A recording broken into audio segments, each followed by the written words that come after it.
作り方、まず180度オーブンをシンガポール焼き。ロティプラタ。ロティプラタ知りませんでした。もう知りません。これはインディアンの料理です。インディアンの料理です。あれ、辛いですか？カリ辛いです。はい。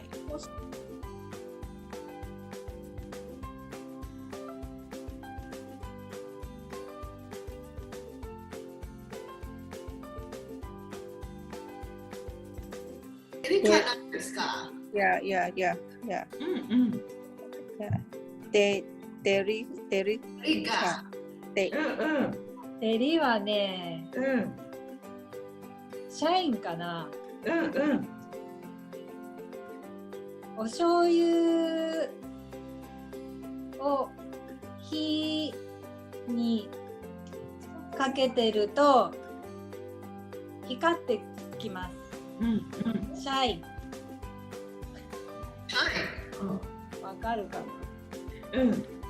いや、そうです。シャイニー。グロッシーorシャイニー。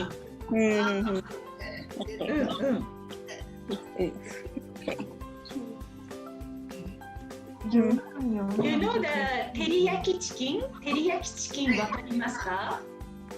照り焼きチキン、照り is the same word。照り焼き。すみません、わさびはありますか？わさび？これ？わさびですか？生姜です。ジンジャー。ジンジャー。